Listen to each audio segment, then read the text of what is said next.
palace intrigue at the winter White House. Reince Priebus has been under fire ever since the botched health care rollout, and while the Trump administration is denying a shakeup, Charlie Gasparino is hearing otherwise. You know, I could just tell you that they are saying there's no shakeup, that this is a historic day. Trump is meeting with the Chinese premier. Gorsuch gets approved. This is all media distraction, but we're hearing it from people inside the White House that at least, you got to say at least for now, Reince Priebus' job is on the line, and that, Trump has been talking to people about various replacements. Who are those replacements? And this will give you some interesting ideas on where policy might go. We hear Gary Cohn, the former Goldman Sachs president, now head of the NEC, National Economic Council, is probably in the pole position, the lead position to get that job if Trump pulls the trigger, and it's still an if from what we understand. Another guy that's pretty much in the running is Wayne Berman, the head of government affairs at Blackstone. We understand that Wayne had gone to the White House this week, so he was clearly auditioning for something, and people think it's this job. Another person you hear is Representative Kevin McCarthy, almost became House Speaker. He's a key member of the Republican delegation in the House.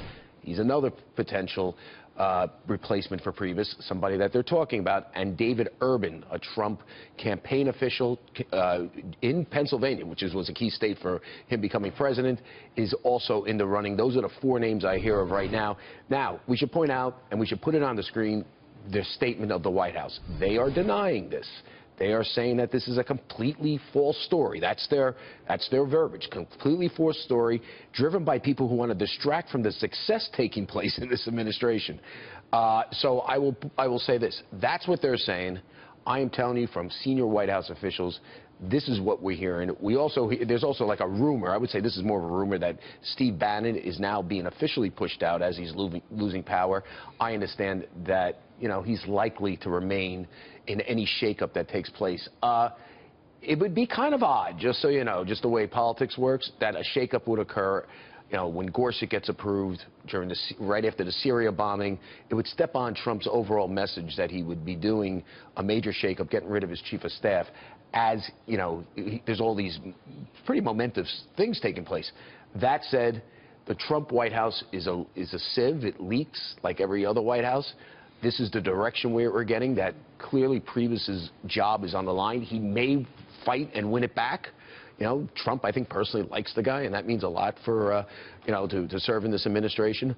But those are the names I hear. And I'll tell you, if Gary Cohn gets this, and from what I understand, he has a tremendous power in the White House as NEC chief. He's calling a lot of shots. He was on our air today. He's going to whip that place into shape. Gary Cohn is a tough guy. Yeah.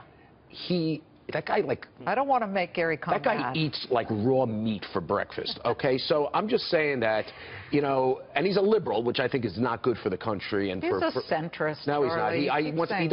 He wants to raise tax. He doesn't mind cutting corporate taxes, but he doesn't want to lower individual tax. I think if you believe in supply side economics, this is not a good sign, him getting this job. That said, Gary Cohn is a tough SOB.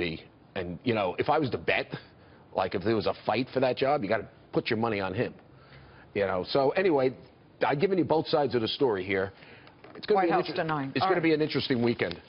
Well.